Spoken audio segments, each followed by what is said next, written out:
Good morning, grasshoppers. After being under the weather for several days, and of course recovering probably from exhaustion from the previous weekend's travels, because traveling 3 out of the 4 last weekends, Baltimore, Austin, Chicago, I've actually lost track.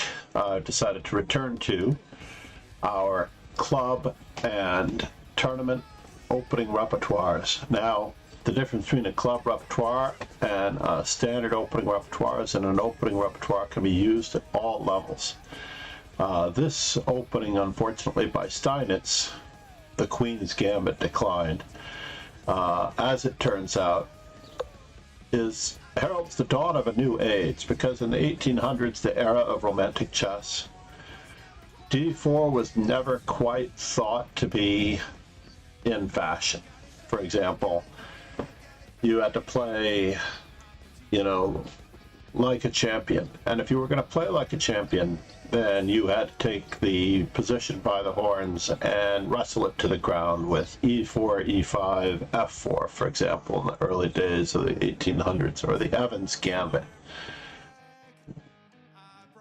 or the molar attack, as we discussed last time in the Steinitz von Bartleben game. Now here, for example, today, with black having yielded the e5 square, many young players would play bishop to f4 and play chess by the numbers, putting their pawns on c3 and e3, their knight on f3, this knight on d2, perhaps bishop on d3, and they won't even think twice about it. However, if you really want to develop and grow as a player, you need the soul of chess, pawn breaks. Philidor may have thought that the pawns were the soul of chess, but personally I feel that it is the advent and the use and the mastery of pawn breaks. For example, instead of bishop to f4, threatening the opponent's pawn immediately puts them under pressure. Now this, in essence, is the Queen's Gambit. As to the King's Gambit, which gambits the f2 pawn to f4, the Queen's Gambit offers a fake sacrifice of the c4 pawn. Now today, and probably the newest way to treat the Queen's Gambit accepted, is e4. This has been in vogue since the 1980s, when Garry Kasparov and many others took up the mantle and played this opening in truly romantic fashion. After all, it may appear that black can hang on to his pawn, but you will see that black pays a little bit of a price for it. In this particular case, Steinitz was a master of holding the center, and Steinitz chose e6, and after the move, knight to c3, knight to f6, bishop to g5, bishop to e7, e3.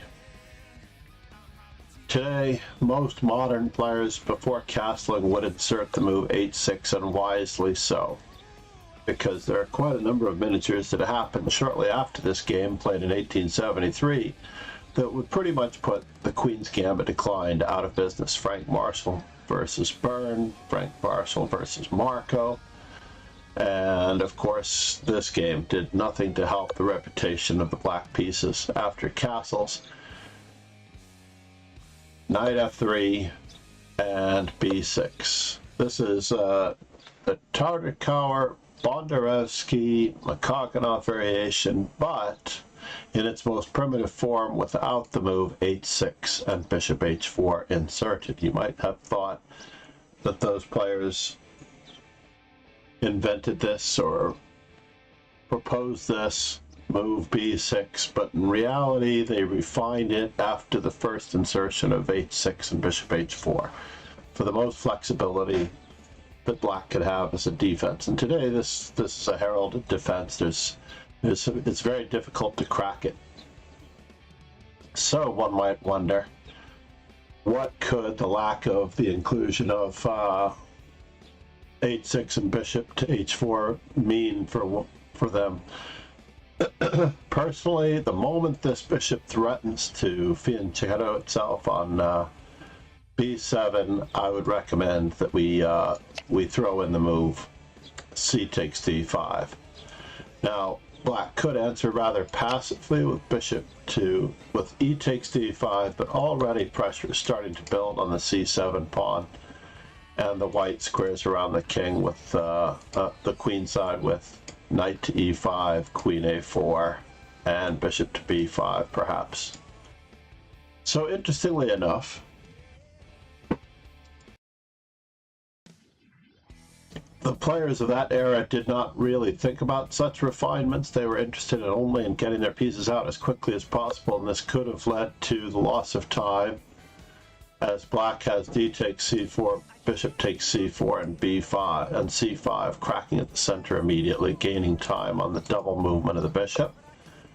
For instance, after the move bishop to b7, castles, knight on b to d7, black prepares the move c5, and in this particular position, it's possible that white should, let's just put up our timer for a moment,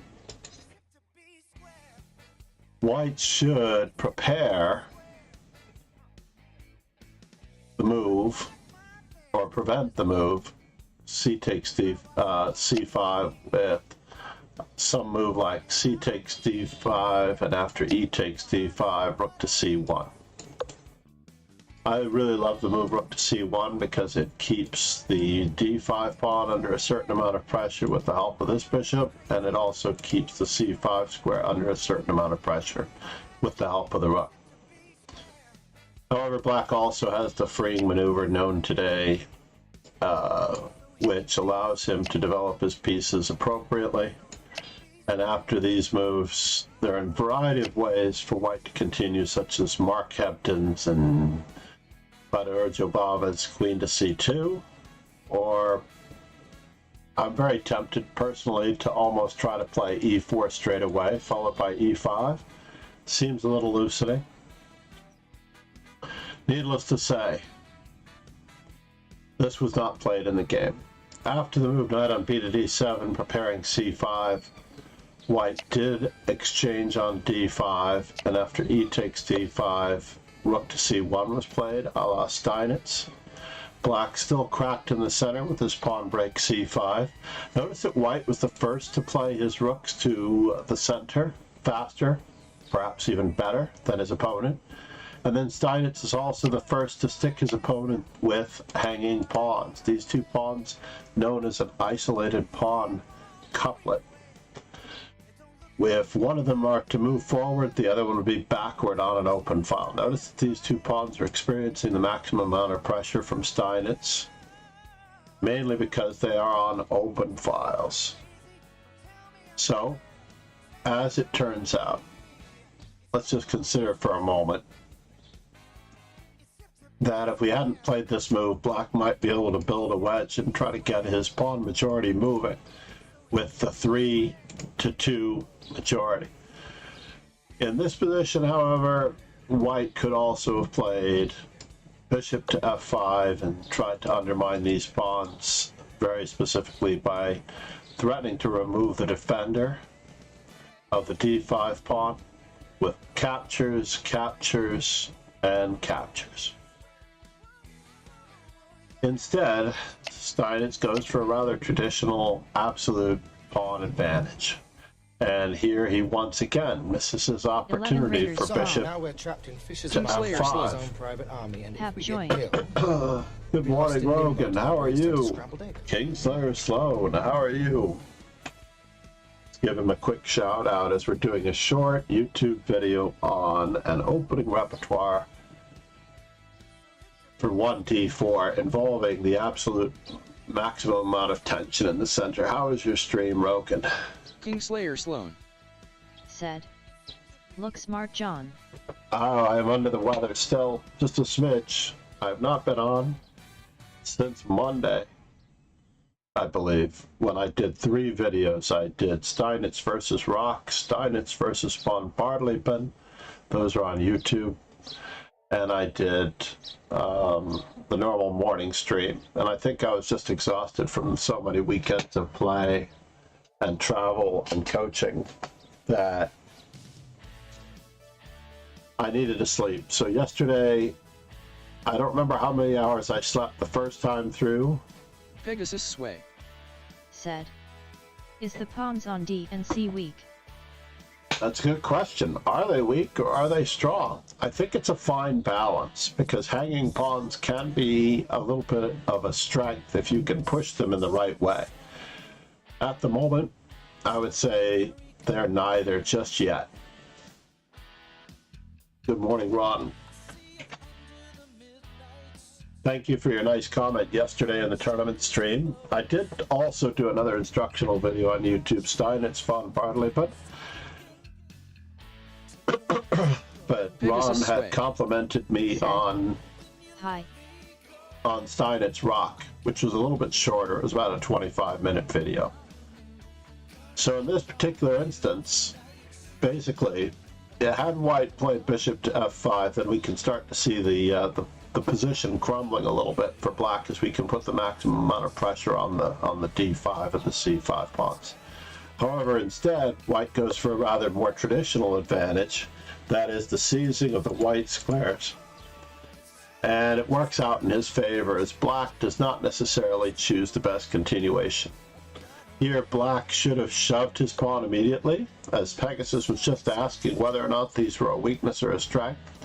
And after the in-between move, c takes d4, black gets to ruin white's pawn structure, tag white's queen, and of course, follow up with c takes d4.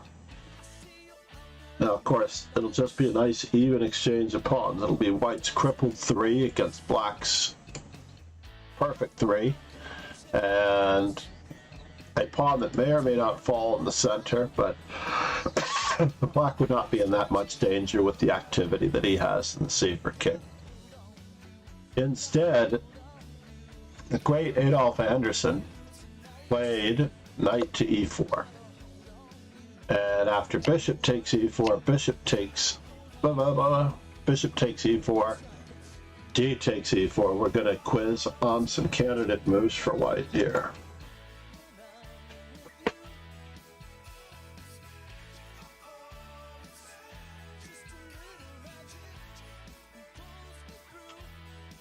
Oh, let's put an exclam in front of that. With candidate moves, you're just scanning the position for several good moves. Now, of course, one might think that the bishop on g5 is hanging, but the queen can always capture on d7. So there are, believe it or not, 3 moves that lead to a small and increasingly significant advantage for white in this position.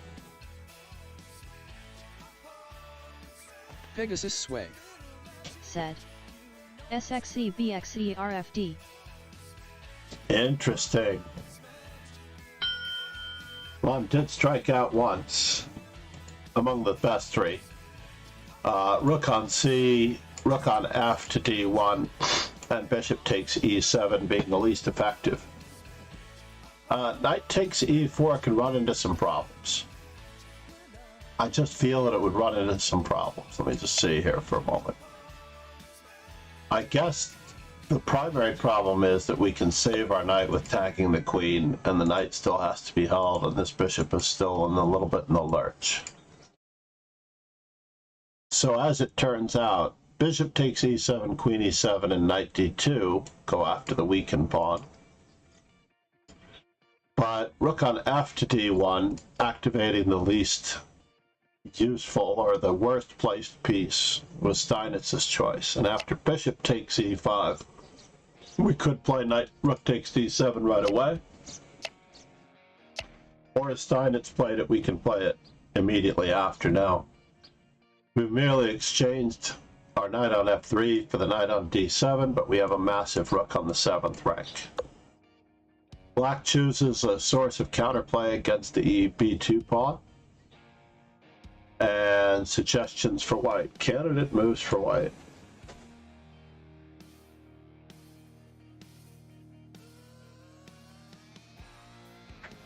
We try to do at least 3 per stream rather than too many.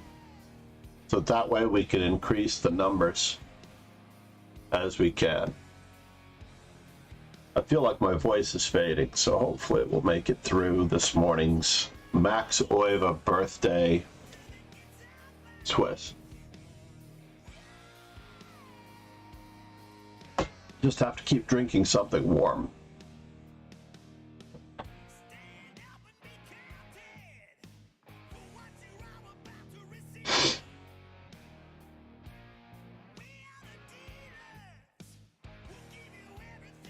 That was a good try though, Ron.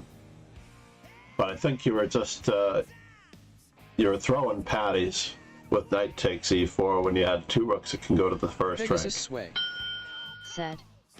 QCRCDB. Ah, but we forget the power of the double attack. With queen to b3. Rook on c to d1 is certainly a decent move, by the way.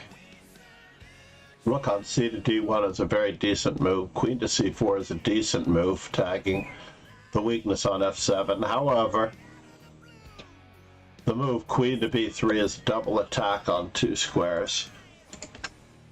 And it's very hard to handle this. So black has to decide how he's going to bail out. The move c4 presents itself, and then at least the queen is diverted. If black were a defensive maestro, he would have tried to buy Steinitz off with c4, and then he can try to defend at least one of the weaknesses before he moves on to the other. And what he would probably return to rook on c to d1. As it turns out,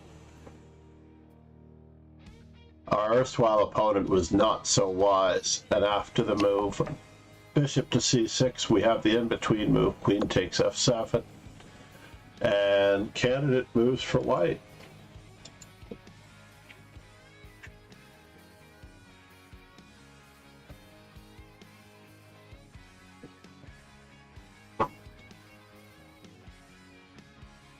We have one more quiz after this in this game, testing our attacking and defensive capabilities.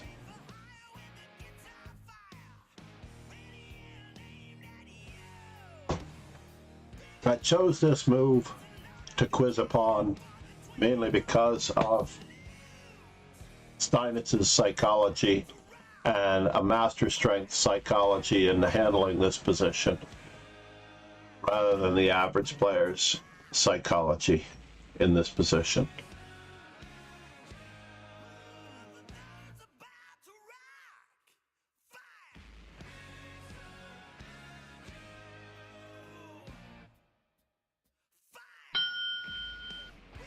Candidates. Pegasus sway. Said. Atrika. Indeed, and we also have rook to c7, just simply skewering through to perhaps this pawn. The bishop cannot be held in any way. Kingslayer Sloan. Said. Why no FM John? First I need a tournament schedule. But you know what? I'm following Yasser Seirawan's approach. Just as young American talents like Levy Rosman should not be striving to become grandmasters. To do my Yasser impression from an interview, and I'm trying to recall which podcast it was. It might have been the C-Squared podcast. Yasser Seirawan, as follows, goes, why are all of today's young players trying to be grandmasters? I don't understand. There's no point in becoming a grandmaster. When I was a young player, everyone wanted to be world champion. Becoming a grandmaster just happened. It never occurred to us that we wanted to be grandmasters. We wanted to follow in the footsteps of Bobby Fischer. Bobby Fischer wasn't going to settle for becoming a grandmaster. Said. Haha. It seems pointless, and I could paraphrase even further by saying being a grandmaster and $2.75 will get you on the subway in New York City.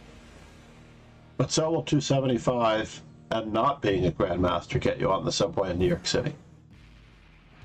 So therefore, in this particular position, h4 was indeed the move.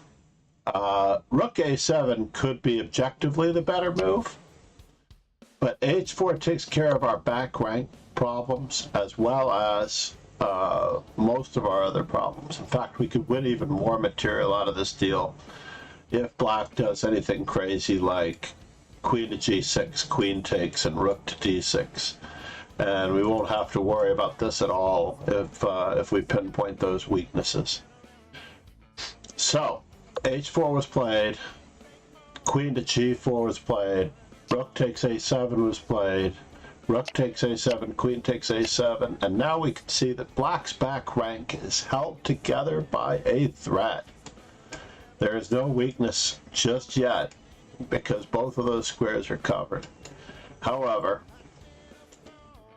white could defend and attack at the same time, even as of now, with moves like rook to c2, since the rook cannot be taken because of mate, knight a4, because the knight cannot be taken because of mate, and of course Steinitz, being a little bit materialistic, decides to grab material and threaten mate at another stage of the back rank. So after queen e6, Steinitz threatens mate one more time on the d8 square. This threat of mate goes away, and with this fork, it is now necessary for white to come up with yet another candidate move.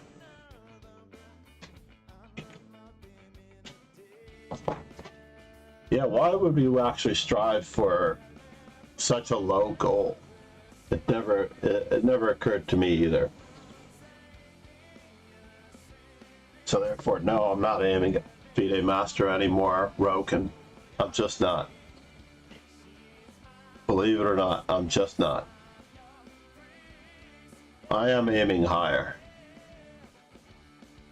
And I've also decided, in the manner of the old form execution, that I'm not going to talk about my goals, because that way I can achieve them. One of the problems with talking about your goals is that everybody knows what your goals are, and it sort of absolves you of much of the work of having to accomplish them.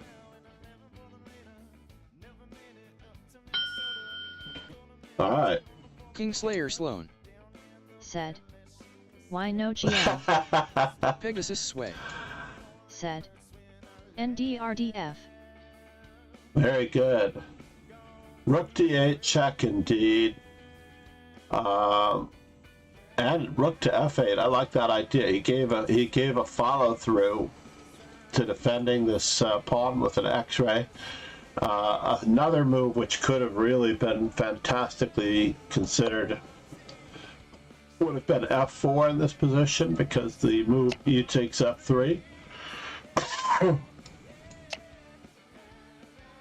amounts to a relatively catastrophic loss here.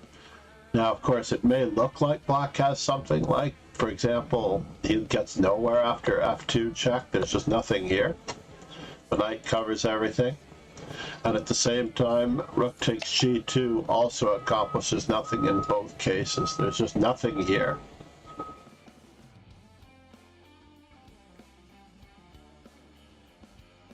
I wonder if I can go to h1 as well. Let's tempt fate, for example. Let's tempt fate and allow him the possibility of doing this. Let's just look at rook to d8 check first. And should we throw in the move queen to e4 check first? No, we're really tempting fate. We're losing after this, in fact. There's no way we can survive this. However, we could be surviving it after the move king f1. That was really crazy to consider that possibility. But king f1, and there are no possibilities for saving black's position here, with the idea of check, check, and possibly knight to d5, knight to f6, queen to b7, rook to d7. Let's take a quick peek at this, for example. Let's say black plays h5. queen to e4, and already rook to d8 is of grave status. So as it turns out, in this position, Ron's suggestion of knight to d1 both attacks and defends at the same time. And now the entire castle crumbles after rook to e2, and Steinitz plays the very prosaic king to f1, rather than simply taking on c6, both moves of which would have caused, and this one did cause, Anderssen's resignation. Hopefully everybody enjoyed that trip down memory lane in an orthodox Queen's Gambit, primitive Tartakower Bondarevsky system. Let me just take a quick peek here.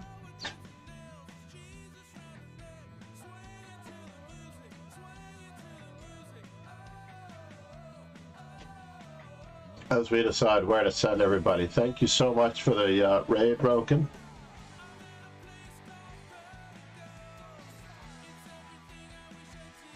Pegasus Sway said, like this.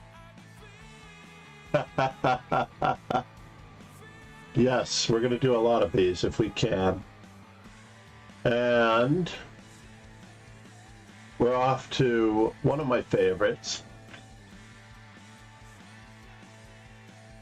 One of my favorite Hungarian streamers who I haven't seen in some time. And hopefully all of you will join me in saying hello to her with our raid button, if you have it. Pegasus Sway said, https view live chesscloud.com plit iwar.xswze11wmygetrsdlqrbj jimbo kfwqb wbvucmjqywzqddb ad bcdae. And imagine how long that would be if I didn't eliminate the letters, right? Thank you for that. Olsen versus Tiger Lark Person game from round 7. Said, is that the latest event? Ron Tiger in place. In first place? Well, I hope he is. He dresses like a champion. All right, everyone. Cheers and ciao, and I will be back in a few minutes, possibly with an even shorter Steinitz game for reference. Thank you so much for being here.